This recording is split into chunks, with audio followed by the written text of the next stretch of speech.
take this out too.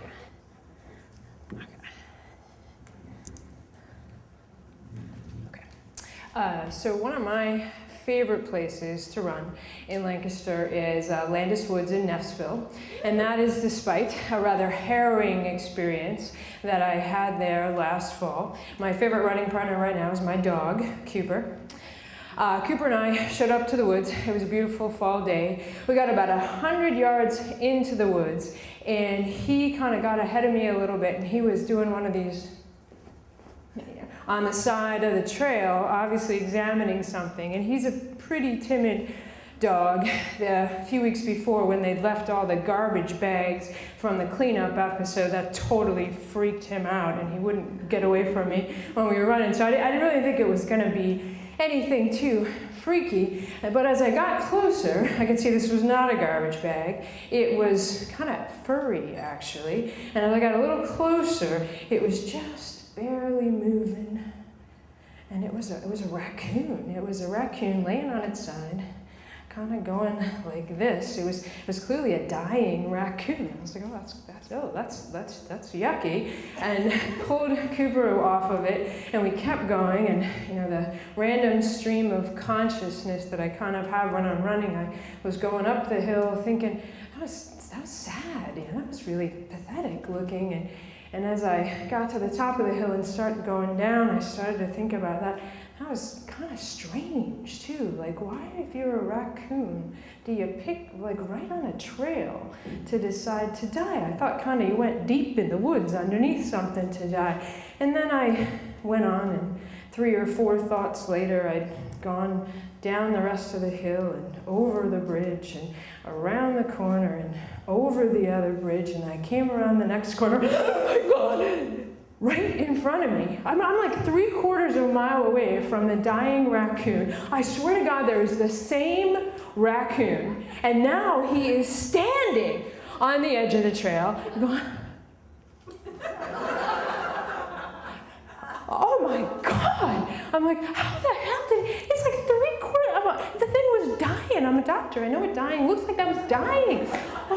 And I was totally freaked out. Cooper was obviously totally freaked out. We turned and just kept running up the hill. And I'm like, that thing was like a raccoon zombie. I mean, that's exactly what it was. It was a raccoon zombie. And I'm running up a hill away from the raccoon zombie. Cooper's also freaked out. He's running ahead of me. And I'm looking behind me thinking, how the hell did that thing get over here? I'm like, okay, today we're not going to run in the woods. We are going to get out of the woods. And so I go to the edge and I duck under the trees and go into the orchard that's right next to the park. There, it is a tribute to the intoxicating powers of as much endorphins as I generated running up the hill away from a raccoon zombie. But what I saw in front of me was death and devastation. I had been here 2 days earlier, and there was a beautifully organized pine forest. Naked stumps, ladies and gentlemen. Sap still dripping off of them. The only thing left was tiny little weeping Christmas trees. Everything was just dead. Christmas trees on their side. I was like, this is what raccoon zombies do. They kill Christmas trees. Oh my God, and there must be so many of them. The whole field is wiped out. We edge along the edge of the field, and I head down the thing in vain hope that the church parking lot is going to offer some sanctuary from the horde of raccoon zombies that must be in the park. And we're in the parking lot, and I are looking around. I'm thinking, at least they can't get me here. I can see. It's all open around. Okay, well, oh, come on. Beth, come on, that's ridiculous. And, maybe the endorphins are starting to wear off. I'm thinking to myself, it's not trick-or-treat time. Got it in there.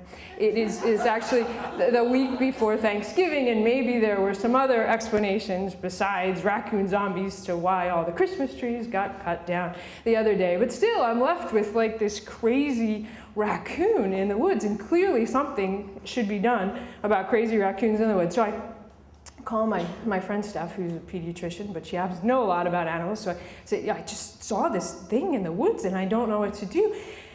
clearly we should do something about that. And we decided the proper authorities to call. She cautioned me strongly not to, even in a descriptive tone, use the word zombie if I'm going to call the authorities, and really to leave out the part about the Christmas trees, because they weren't going to listen to me if I said anything about mauled Christmas trees.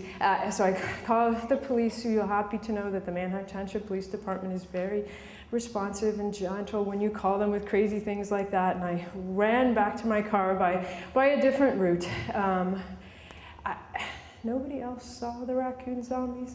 My daughter ran in the park the next day, had several very anxious moments when she was pretty sure she was going to get arrested for having the dog off the leash, when it was just the police going to check out to look for the raccoon zombies. And they didn't find the raccoon zombies, but I saw them. And stranger things there are in heaven and earth than we can dream of.